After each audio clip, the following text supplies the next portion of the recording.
Abakiise ku kakiiko akavunaanyizibwa ku butonde bw'ensi mu disitulikiti y'e Wakiso akakulemberwa omubaka omukyalo owa disitulikiti eno Honorable Betty Ethel Nalwima basabye President Museveni aveeyo asse mu nkola ekiragiro kye yayisa eky'okugoba abantu mu ntobazi okwetooloola eggwanga kikole ne ku banene abeefudde mukoko mu kuzisaanyaawo naddala abo abali mu bitundu ebyekajjansi Mutungo Ndejje Makindye Ssaabagabo n'okwetooloola ennyanja Nalubaale abakoleramu emirimu egy'enjawulo kw'ossa n'abo abazimbyemu. Batukakasizza ti local governments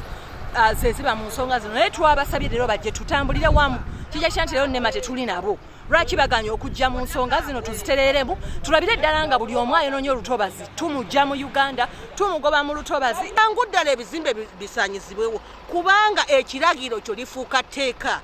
gamba bugambi nti ebizimbe byonna ebiri mu Kawaali ne Magendo biteeke wansi ejja biteekawo nga bwe mwakola Nansana. Bano leero balambudde entobazi ezeetoolodde ennyanja Nalubaale okuviira ddala Ekaazi, Mutungo, Kigo, Kawaali wamu n'awalala ng'eno basanze abagagga beegabanyadde entobazi nga ne kalina zisituse wakati mu bitoogo nga ye Bwali basanze emmotoka zigenda mu maaso n'okuyiwa ettaka mu lutobazi. Tubadde mu nsi yaffe eyeesiimisa naye tebatuggyeko bujja ddembe lyaffe naye ate batumazeeko n'obulamu bwaffe kuba bw'otunuulira ebiriwo kati okusaanyaawo entobazi buli wosonga bwoti jeno gundi wano jeno gundi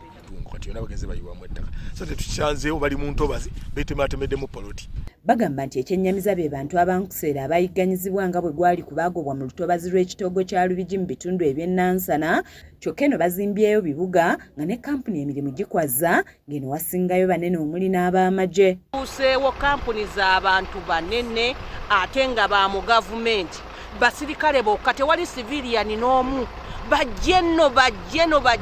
balina ebyapa ate nabo beerwanyisa bokka oli bwajja n'atuula ku munne ne bajja ne balwanira muno.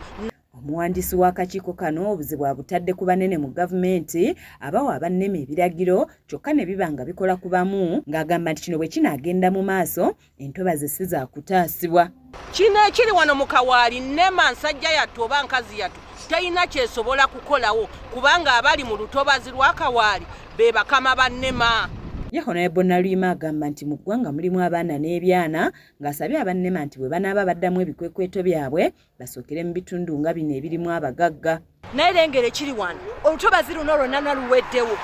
kijja kitya nti abannema beebase bo bano abanene tebabalaba omuntu atuse okusimba ekizenga akizimbye kiri mu lutobazi lunyini laba ennyumba bwe ziyimuse twagala okulaba nga emmotoka za nnema zizze n'amagye gonna nga bwe bakoze mu Lubigi nga bagidde eddala wano ng'ate buli munene yenna ennyumba ye bagitadde wansi tufune obwenkanya mu Uganda muno. Akulira eby'entobazi mu Wakiso Mpoza Esau alambuludde ku bitundu bye balambudde ng'asabye bannayuganda okukwatira awamu okulaba ng'entobazi n'obutonde bw'ensi bitaasibwa kuba bye biyimirizaawo obulamu bw'abantu. Oluguudo luno olugenda e Munyonyo wabaddewo era emirimu egikolebwa era ng'olaba nti ebisenge biri mu ntobazi era nako ne kagamba nti kagenda kwongera okwetegereza ensonga ezo kalabe abantu abo bafuna baweebwa olukusa